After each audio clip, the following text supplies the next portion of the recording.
Now based in Los Angeles, Cora will share stories from her career in acting, writing, and filmmaking. A 1996 graduate of MOC Floyd Valley and a 2000 graduate of Northwestern College, she brings over 25 years of professional experience to the entertainment industry. She earned a 2020 Tony Award nomination for Best Featured Actress in a play for her role in the Broadway production Linda Vista. Her television credits include a recurring role on the Netflix series Grace and Frankie. She's also making her feature film directorial debut with the upcoming psychological horror film Method, which she also co-wrote and in which she stars. Next page. Now, Gail Marinkovich will continue to contribute to the program by conducting an interview with Cora in a question and answer format. Gail is a 1993 graduate of Northwestern College, a proud member of its theater department. She was privileged to be mentored by professors Jeff and Karen Barker, Keith Allen, who I think I saw him here tonight, there he is, and Jeff Taylor, and to work alongside them. In addition to stage acting and working behind the scenes, the highlights of those years were her experiences directing 2 Northwestern College children's plays. Upon graduation with a degree in English, speech, and theater, Gail served 21 years as language arts instructor and speech and drama coach at MOC Floyd Valley High School. One of her claims to fame is directing Cora Vander Broek in the role of Emily in the 1994 high school production of Our Town. Gail is now retired and works part-time at the Orange City Public Library. She and her husband, Rusty, have been married for 52 years. Tonight's presentation is part of the museum's Nights at the Museum series, which highlights regional history, Dutch immigration, and Sioux County storytelling. Now let's hear from Cora with her stories from behind the curtain.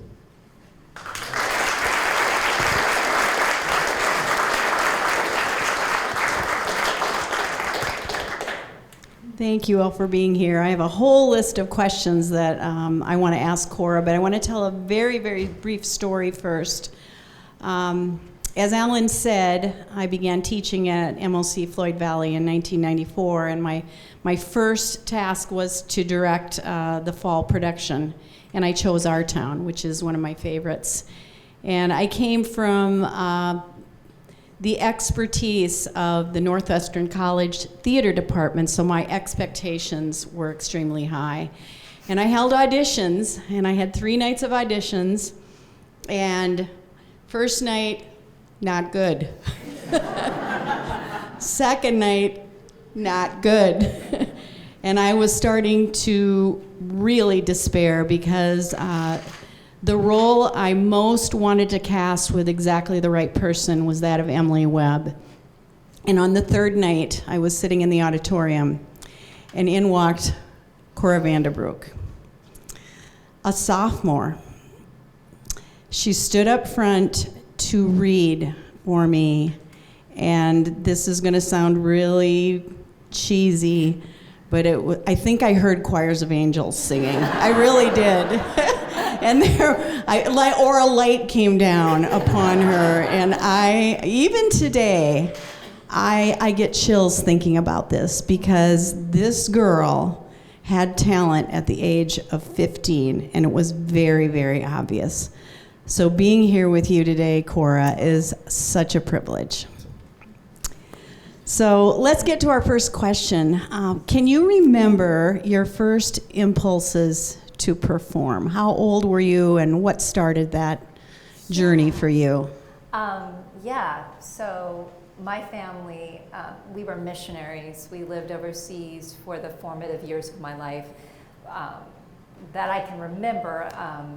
Primarily, we were in Indonesia when I was quite young, and then Honduras from the time I was 8 to 14, and in a small village called Awas in the La Mosquitia, the Mosquito Coast.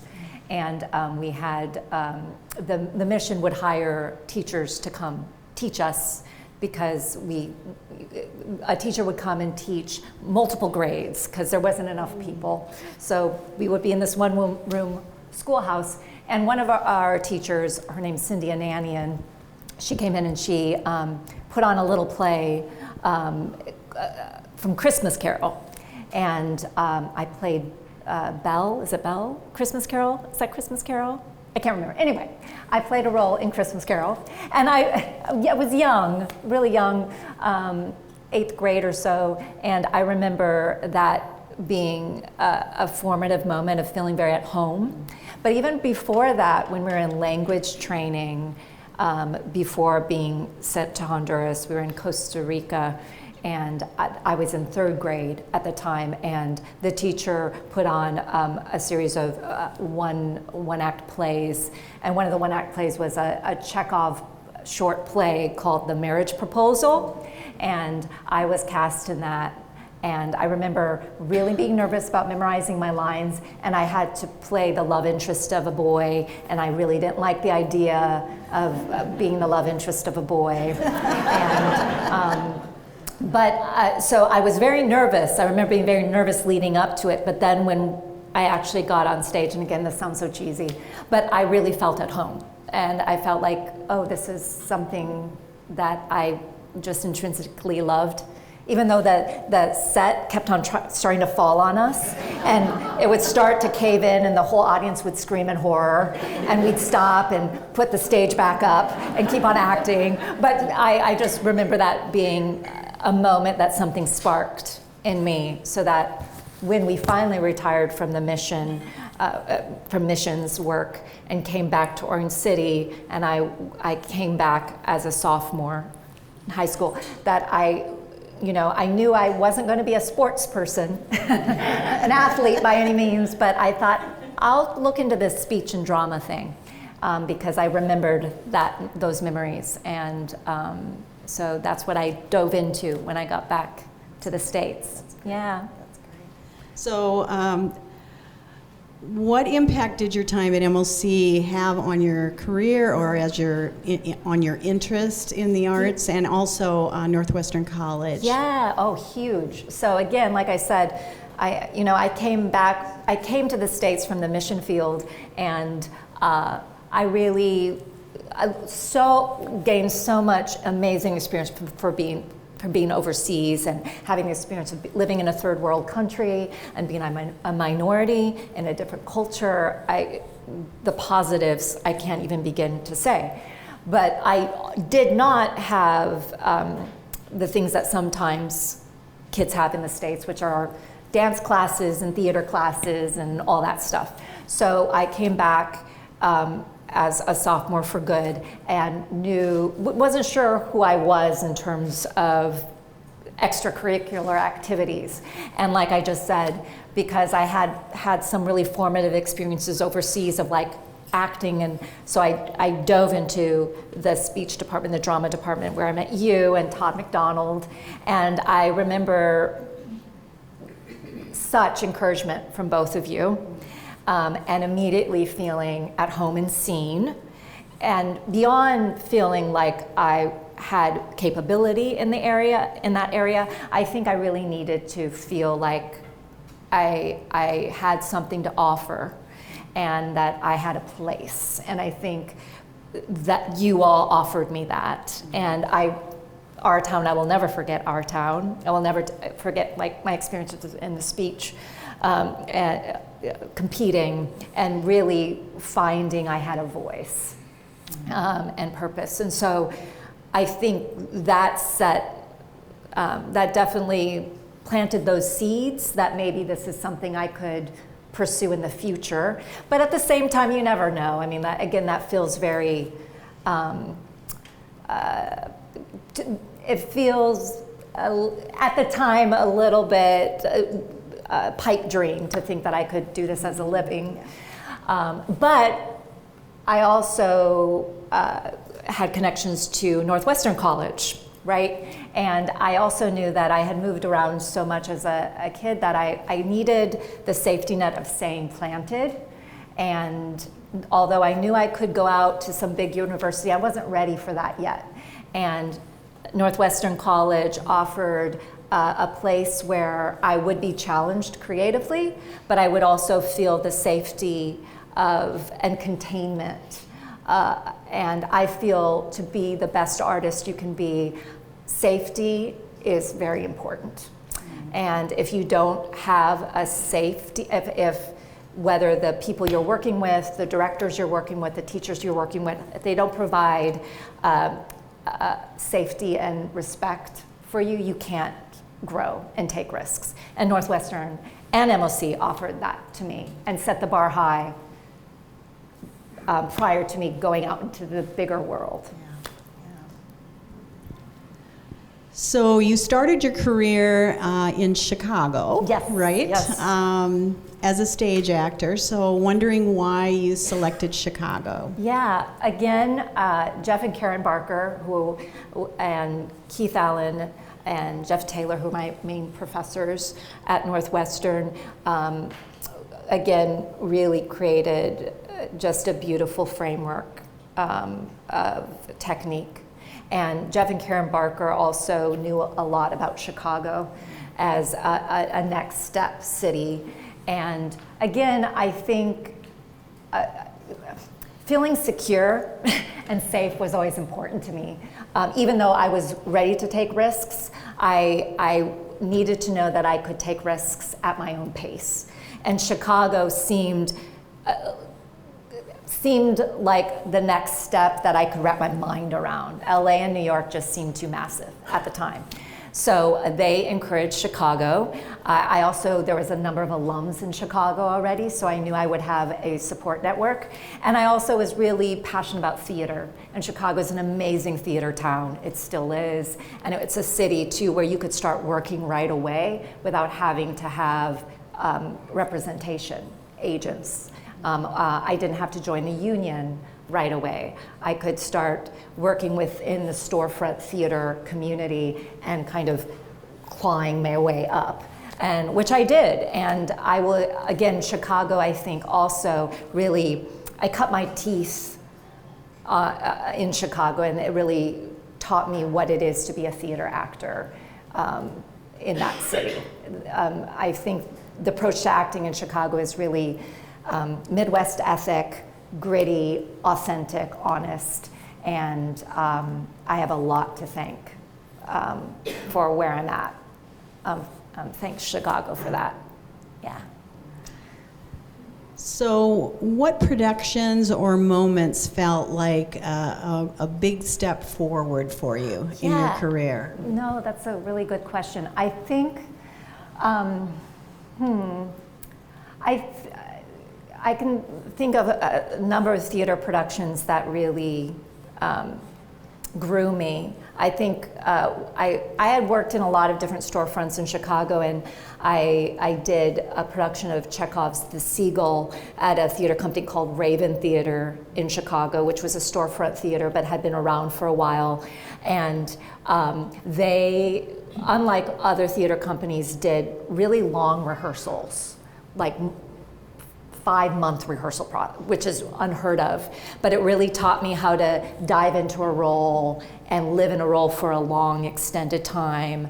And it was the first time, too, that I started getting more notice in Chicago. So Raven Theater was definitely a theater that really supported me in that way.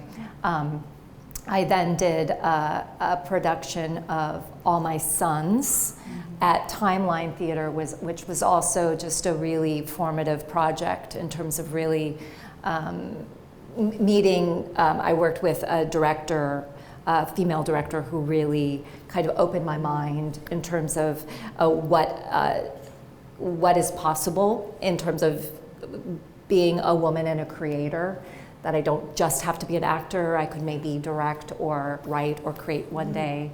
And then I started working more regionally outside of Chicago, and that's when I joined the union, which is eventually, you know, whether you want to join the Screen Actors Guild, which is the union for TV or film, or Actors Equity, which is the union for theater. It's kind of that bar where you go, okay, now I can get paid what I'm worth. And so when those stepping stones happened, I was like, okay, I'm getting paid actually. I'm not having to do 5 different day jobs.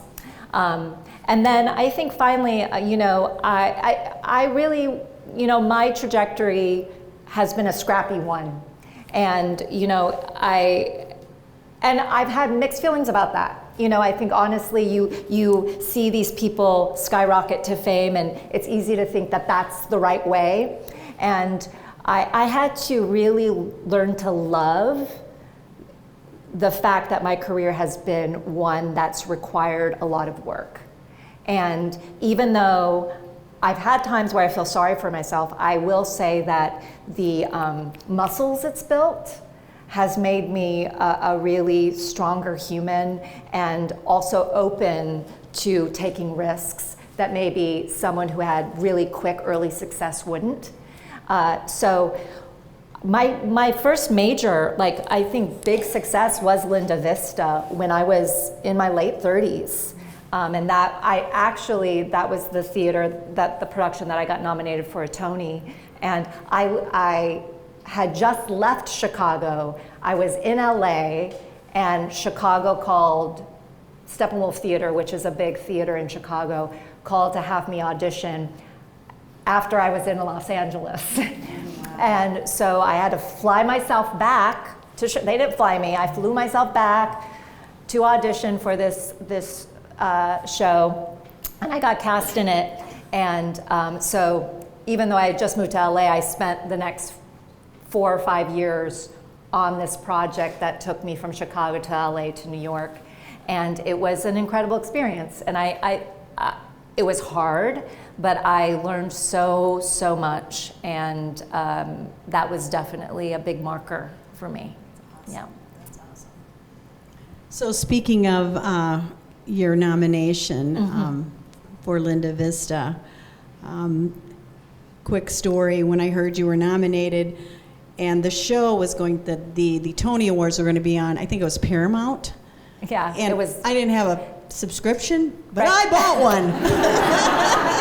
Yes. So I could get that one little glimpse of Cora in the audience, and then I canceled my subscription. Yes.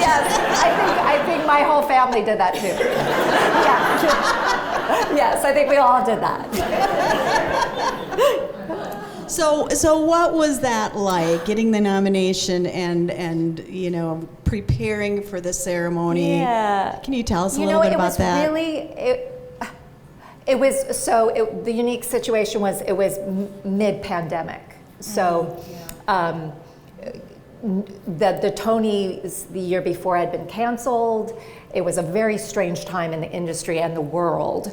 And it was the first time the Tonys were going to kind of actually be in person, but they were trying to find a middle ground. So it was in a much smaller venue than it usually is. You had to be screened for COVID before you could actually go. We had to all go through this special screening center and prove that we were negative. We all had to wear masks.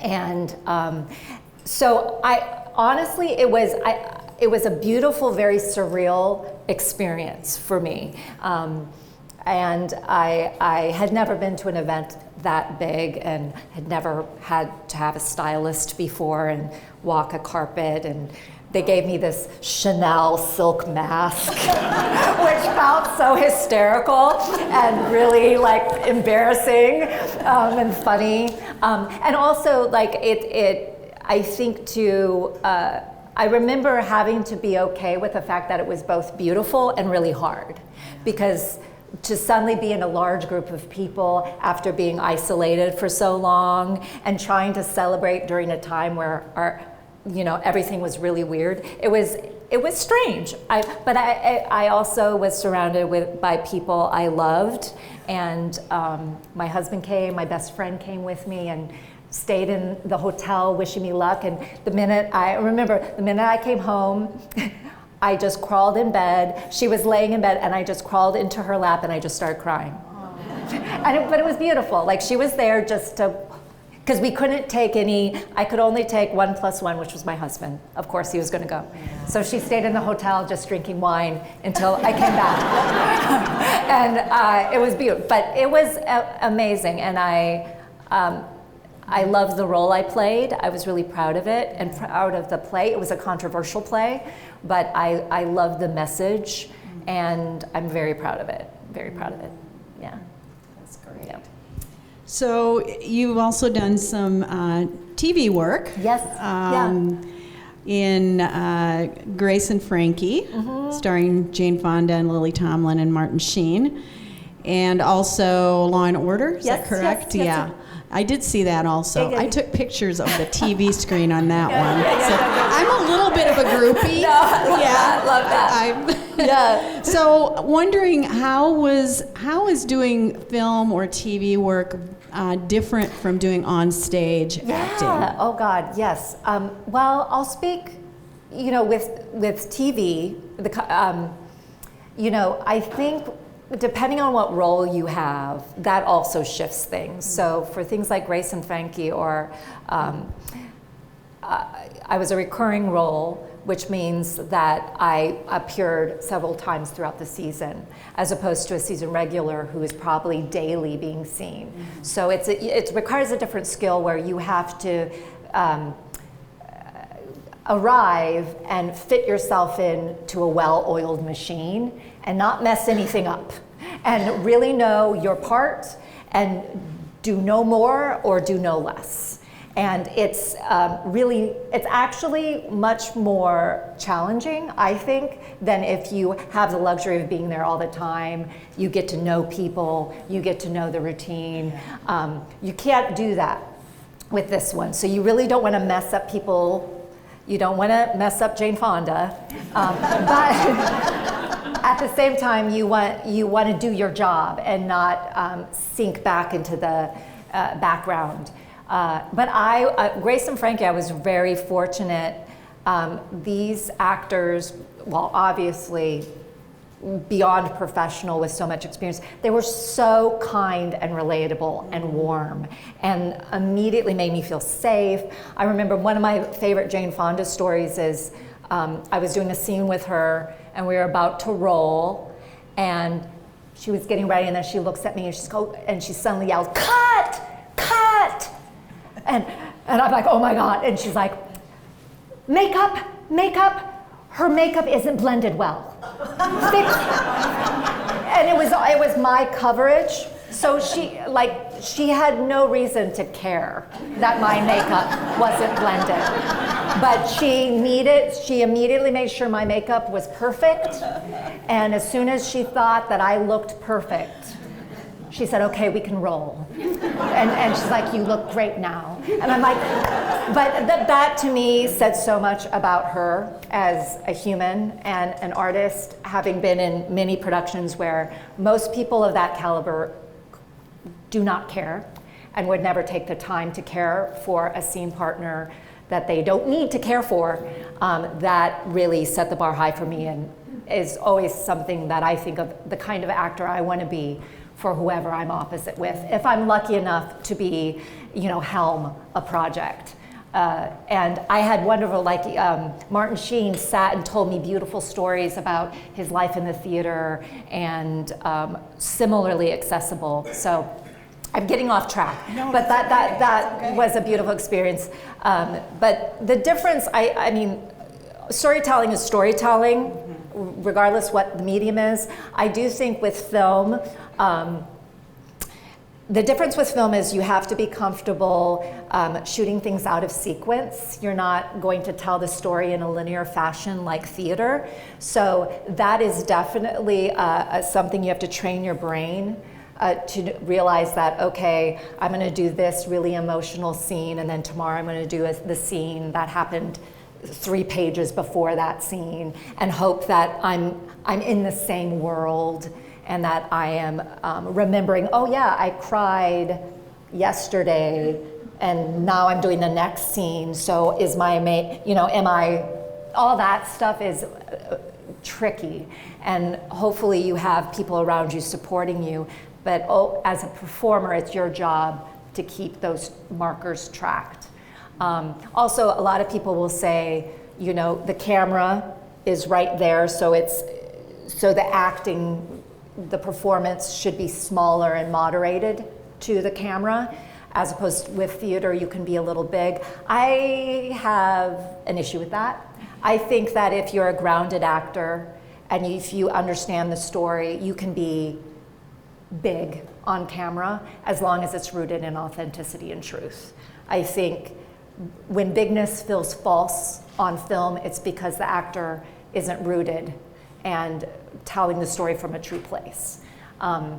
I think the camera can capture massive, beautiful, big emotions as long as it's true to the story. Yeah.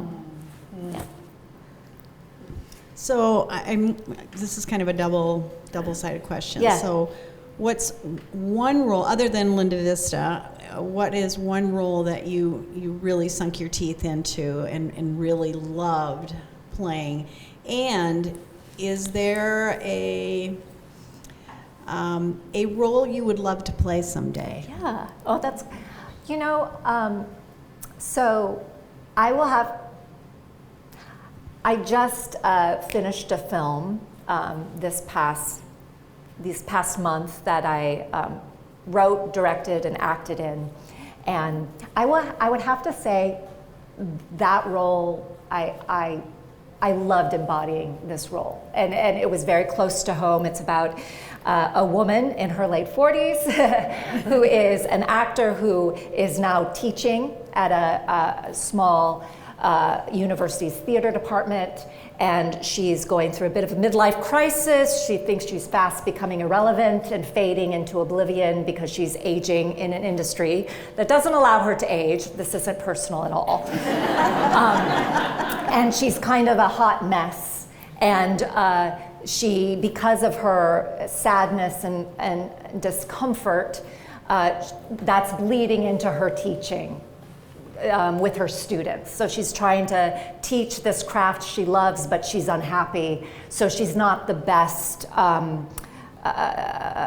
She's not the best at what she's doing, and so it has disastrous results to the students around her, and it particularly impacts a young woman that she's teaching. It's a horror film, and they end up trying to kill her at the end. But it's a psychological horror film, and I love horror that uses the medium to tell a deeper story. And so I felt like this project really struck home to some aspects about being an artist, being a woman in the industry, and the joy and pain of it. And it felt very relevant. It felt very scary. And it was something that I really dug my teeth in. I also had to wear different hats that I normally don't do, and it felt like being a beginner again in many ways. So I would say that role I dove into. What was the second part of the question? Is there a role you would really love to play if you had the opportunity? Yeah, I'd love to, theater-wise, I'd love to play Hedda in Hedda Gabler, which is a really, it's a play by Ibsen. It's a period piece, and the lead, the title character Hedda, is a very complex woman. She's problematic, to say the least. She's not very likable. She feels constrained in the world she lives in. She feels like she can't fully be the human that she was born to be, and she acts out of that constraint. And it's a tricky role because she can be very unlikable if not in the right hands. And I think that would be a really scary challenge. And I'd love to try that out at some point. Okay, so let's talk about your shift now to writing. Yeah. And what brought you to that point, and what's that been like for you? What are you working on right now? Sure. So again, like I said, the pandemic really shifted the industry in a lot of ways and shut down work. And I think I, along with many people in the industry, kind of faced a crossroads where we were like, things have to change. Especially once the pandemic subsided and people started going back to work, it really made apparent that aspects of the industry weren't tenable anymore. and things had to change. And personally, no one was working, and the few people who were working were A-listers. And I was tired of waiting around for the phone call that maybe wasn't going to happen, and I felt like I didn't have any agency or power in my career. And so the next step seemed to be, well, make your own work. And I'd always been resistant to that because I was an actor and I don't want to do other stuff. But the pandemic really forced me to start writing and start producing, start making films, and I found out that I liked it. And I also really loved employing and making work for other people. That was so exciting, to call up actors, call up directors, producers, and say, I have a job for you and I can pay you, and give people opportunities that normally wouldn't have opportunities, and also tell the kind of stories that I didn't feel were being told. So and now I can't imagine not doing that going forward. And I reconnected with a lot of beautiful creatives who I had met met Northwestern and before, and I'm collaborating with them now. And yeah, I just finished shooting this film, and so I think the next step is just going into post-production, which means looking at all the footage we shot and piecing it together, and hopefully we have a story that's worth sharing, and I do believe we do, but that'll be a tedious process. And I'm taking a break now before we dive into that. Yeah. So what advice would you give to an aspiring actor, director, someone who wanted to go into theater arts or film? What advice would you give them? Yes. Oh, gosh. There's no perfect. Like any concept of perfectionism that you might have, start working on rooting that out, because part of lasting in this industry is being a beginner over and over and over again, and that means making mistakes over and over again. And the only way to make something new, the only route to ingenuity, is chaos and messiness. And so begin to make friends with that, and surround yourself with people who are comfortable with messiness and curiosity. That was a very hard thing for me to learn, because I'm a big perfectionist, and making friends with that has opened up so much in my life now. So I would say that. I would also say, and this goes hand in hand with this idea of eradicating perfectionism, I would say you have enough time. You have enough time. The industry will tell you you don't. Our culture will tell you you don't have enough time to change your mind, to start over, to, you might move to New York and realize, I don't like New York, but I have to stay in New York. No, you don't. Now you can be anywhere, really, literally anywhere, and create something. I just shot my film in Toledo, Ohio. It's the second feature I've shot in Toledo, Ohio. I mean, seriously. So I think if people tell you this is the rule, this is how you become famous, or this is how you can be an artist, and they say this is the definitive right way, laugh at them and walk away, because it's not true. And so if that makes sense, that would be my speech. Great. That's great. Well, we want to open it up for some audience questions.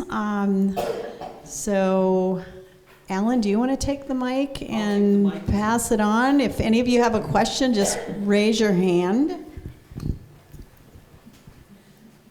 Don't be shy. I have a whole bunch of questions. Oh no, oh dear.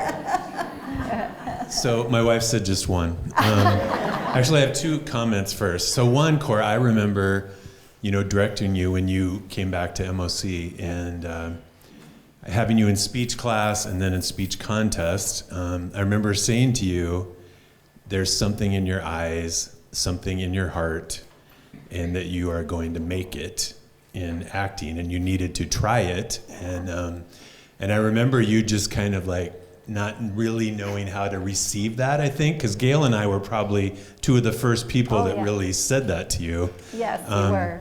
But I also remember, Cora, this might not be such a great memory, but do you remember when you were a senior and we hosted the speech coaches conference here at MOC, and I asked you to do I think I asked you to do what you did for individual speech contests? What happened? Did I forget my line? Yes, yes. That's probably why I blanked it out. And I think you went to Allstate with it, and then you blanked. And Of course I blanked. And I remember I think you wrote something to me later on saying that was actually a good thing for Yes, you, I bet. actually, too. Yes. Anyway, so. Because that's happened more than once. Oh, yeah, I'm sure. Yeah. So, Cora, I remember watching during or coming out of COVID with Grace and Frankie. I think the cast did like an online Zoom where you were all on the screen, and I was watching it, and you were on there. And what was that experience like? I mean, you talked about it a little bit, but with Grace and Frankie, with all TV and all those very successful people, and I think I was, I think you go into something like that, especially if you're not like in this cast, in this like lead role, and you're more of a kind of recurring supportive role. I've taught myself to not expect to go in and go out and no one say anything to me. I expected it to no one noticed me, and that would be the success if no one notices me in terms of the cast. And I was so shocked at how welcoming and immediately part of the family they all made me feel. And like I said, the care that was set on that was set on that set, and taught me that the culture on a set is really made by not only the directors and the producers, but the cast. And how you operate really tells people what is acceptable and what is not acceptable. And that was a really formative experience to me of like, oh, this is how you make people feel safe and respected. And even that little Zoom, I remember even actors that I wasn't in scenes with said something to me and welcomed me, who I'm like, I'm not even in a scene with you. How do you even know who I am? So that was really beautiful. And I feel like now that I'm starting to make films and I am not only an actor but creating an environment for creators, it's the kind of, I want to model that energy of feeling so welcomed they're huge stars, and it says a lot about their ethic. Yeah. Okay. One last thing. So Cora, having grown up in a missionary family and then being here in Orange City for a long time, like in going into the theater world, the TV world, the movie world, the entertainment business, there had to be times where, your heart, your character, your integrity, your faith, your whatever, were there times that, like, you saw maybe the yuckiness of it? Yes. And like how you dealt with that? Yeah, yes. Oh, many times. I've seen it many times. And I think, I will say that I was raised in a family with deep integrity, but also deep curiosity. And that first, to not run immediately when you're afraid, to stay curious and open. And oftentimes, staying curious and open, I would find that the thing I was afraid of isn't that scary. It's actually teaching a deeper lesson or expanding a deeper outlook of life or relating to a different way of living or a different human being that maybe I wasn't aware of. But yes, I've had moments where the ethics or the code is not one that I subscribe to. And I've been in productions where people weren't treated well, and at the end of the production, I had to choose whether or not to speak out about that or stay quiet and protect my possible future. And there was one instance where a young woman asked me to advocate for her after a negative experience that she had on set, which I had witnessed. And I think thanks to my upbringing and thanks to what I believe is right, there was no question that I say yes, even if there is repercussions later. Now, did I have a moment of like, yes, I won't lie. I had a moment of like, wait a minute. And then just that moment of like, no, this is one of those moments where you just choose the right thing, even if it's scary. And so I think as I've grown older, staying,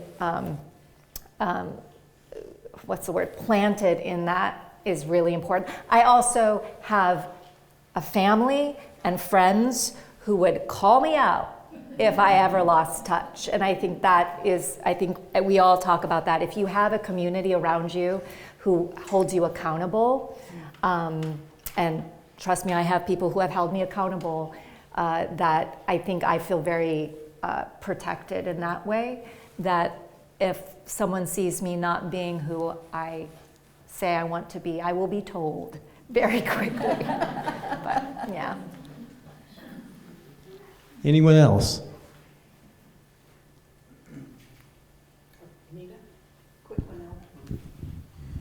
Cora, have you ever turned down a role or read through a script and went, this isn't for me? Yes. And what determines that for you? Yeah, I've read scripts that I just don't feel connected to, and that I have to feel a certain level of like excitement. And now, I do need to make money. So, I mean, you occasionally have to think, okay, I'm going to do, a Christmas Carol for the 15th time, But I have said no to projects where I auditioned and I didn't feel I was treated well in the audition. And I felt like the way they treated actors and prospective, I had one audition I remember in particular that I was really I did not like the way I and the fellow auditioners were treated, and that to me indicated that being in that project would probably not be safe. And they offered me the role and I said, no, I'm not taking it. So yeah, that a couple of times that's happened. Did you make it clear to them why you turned it down? I did. I said, I didn't feel safe in the audition and I didn't appreciate how I was treated, so. And they're like, we understand. I'm like, well, I hope so. Can you say anything about what AI is going to do to the industry? Yeah, I mean, it's a constant debate right now. I am thankful that more and more it's being taken seriously. I think at first it was kind of diminished of like, oh, you're just not open to progressive ingenuity in the industry. But I think also the Academy Awards just shifted some of their rules. But one of their rules was an AI-generated actor can never be nominated for an award. And I was like, thank goodness.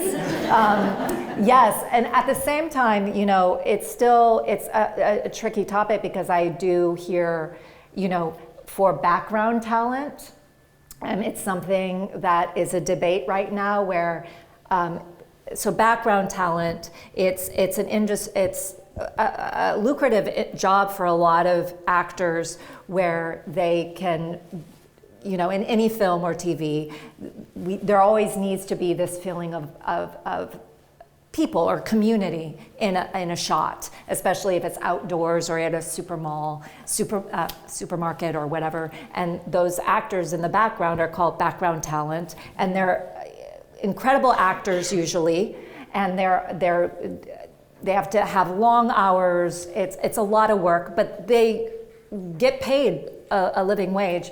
And more, there's talk of AI taking over background talent, which is concerning because it's taking away work from a lot of hardworking artists. So I think it's something that has to be we have to continue to monitor and question. And yes, I don't think it's something one should blindly accept.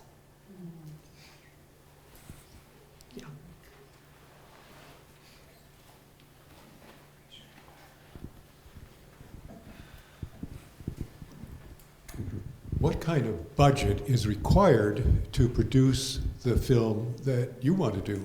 Yes. Yes. Good question. So this film that we just made, this is the second feature that I've done. The first feature that I did with my dear friend Matt Foss, who's also comes from comes from Orange City. So we wrote Lone Wolves. That's the film before that. That was a budget. That was a feature of about $25,000. So our next film, we knew we wanted to level up a little bit, which is what you kind of want to do in the independent film world. If you want to make this a regular lucrative business, you want to ladder your projects.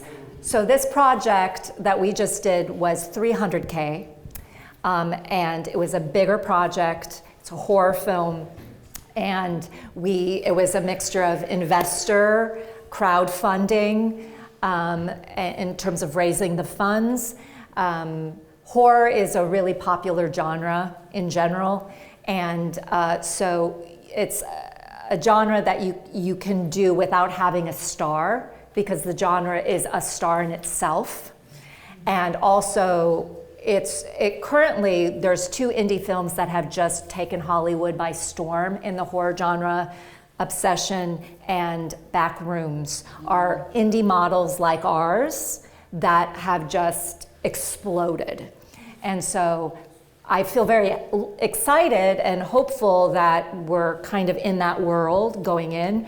But 300K, although that feels a lot to me, is very small in the film market. You know, a lot of indie films are 2 to 3 million, and that would probably be our next level up. But I mean, going from 25 to 300 was scary, but it was also Matt and I, my partner, creative partner, really felt like we want to do this, and we want to continue to do this. So we want to continue to challenge ourselves. Yeah. Yes.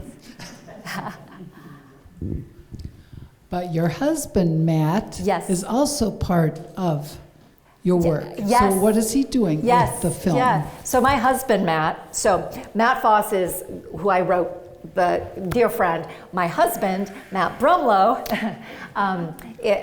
is an actor as well. He was a producer on this project, and he's also, isn't pursuing acting right now, but I always, in every project I do, I always tell him there's a role for you, because he's such a tremendous actor and writer. We met in Chicago and have worked together a lot, and I feel very fortunate to have a partner who is constantly deeply supportive of me and all my creative work, and being someone who's unapologetically like, I'm going to be an actor for forever. Are you okay with that? And he's more of a Renaissance person, so he's, you know, hiking and surfing and acting and producing, and I kind of have this singular focus. But he was in Method with me this last project, and I couldn't do it without him, really. Yeah. More questions, anybody? Here we go.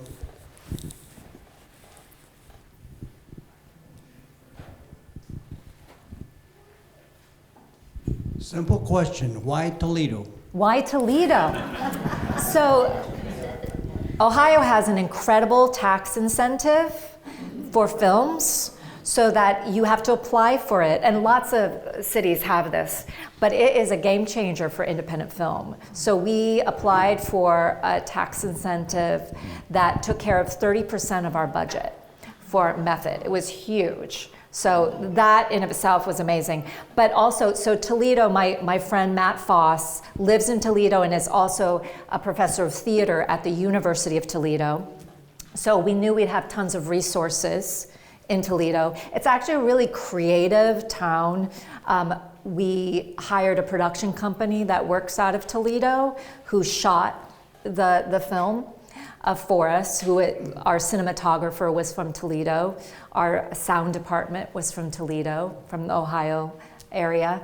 And it's incredible. I love, it's the second time we've shot a film there, and I would go back there in a second, and was really impressed by the talent there as well. So yeah, I love Toledo. It's great. Anyone else?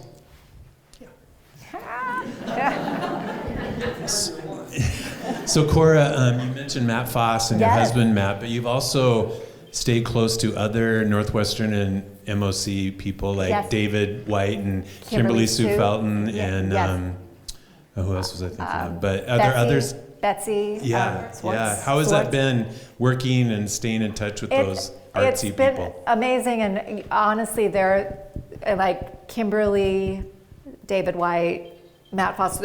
Those are my primary collaborators, and there's a shorthand that is invaluable when we work together.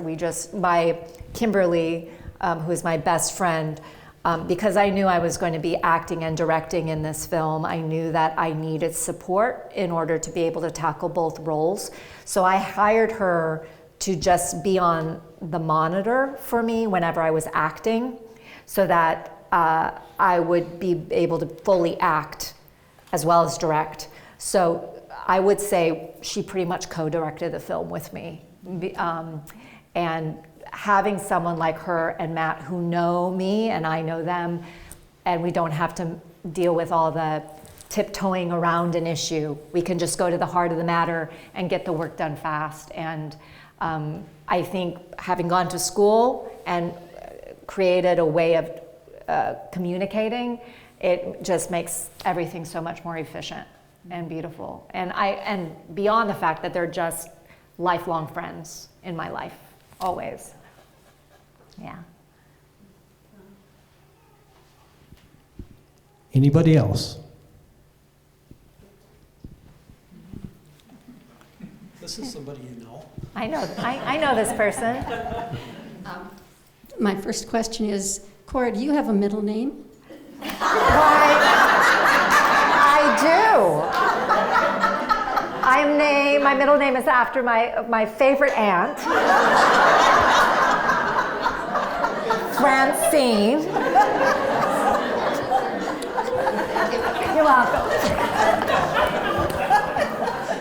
Okay, now we've cleared that up. I had the privilege of seeing Cora on the stage in Chicago with the Hank Williams story, where your husband played Hank. Yes. And one of the things that,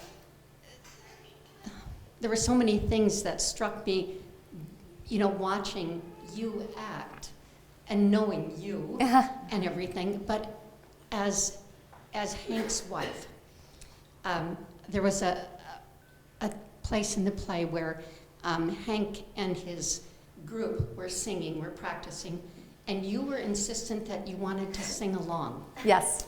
And Hank was not in favor of that, but you kind of stepped in and you made an effort. I did. Very. To sing along. Yes. And it was not going well, but the group didn't say much. But then your husband Hank turned and really reprimanded you. And the thing that stood out to me at that moment was not anything you said, but how you looked. Mm. And that was the ultimate acting, because you were hurt. Aww. And I felt hurt for you. And,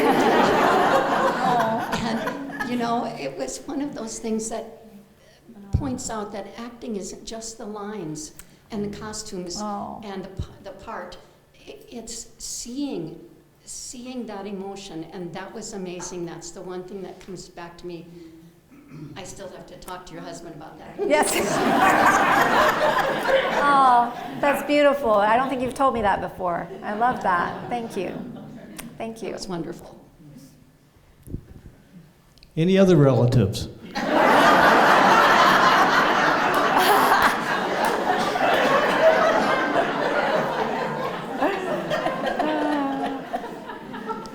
Well, if not, I think we're going to thank Cora and Gail for their very interesting talk.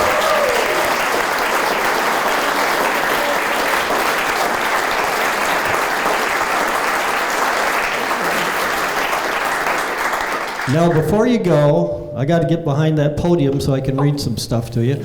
But we do have a few announcements, so just hang on. Thank you.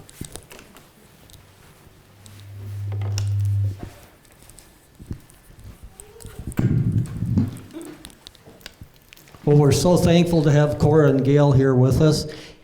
Also tonight, I'd like to thank the Ramblers Club for their financial gift to the museum.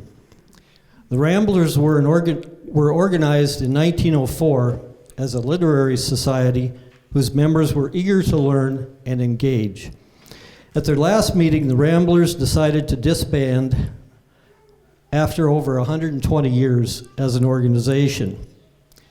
They felt that the Dutch American Heritage Museum, through our programs, embodies the Ramblers' original purpose.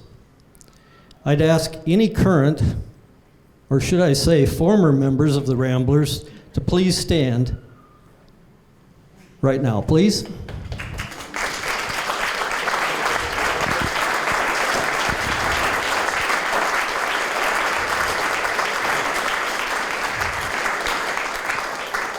Thank you for your gift to the museum.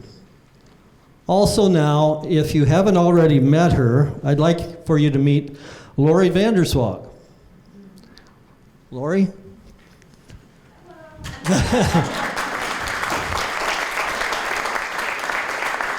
Lori is our first ever museum director, and along with your contributions and the contributions from the community, we were able to hire Lori on a part-time basis.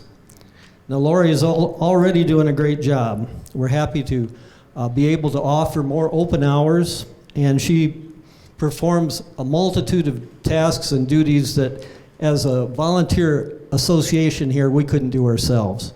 So we're very happy to have Lori, and we just want to appreciate her now. So clap for her again. Thank you.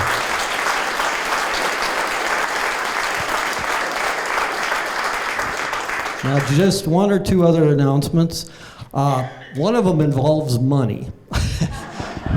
Now, if you have an opportunity, as you leave this place tonight, we do have a few jars that are available, and most of them are kind of empty right now. So if you'd like to fill them up, that would help.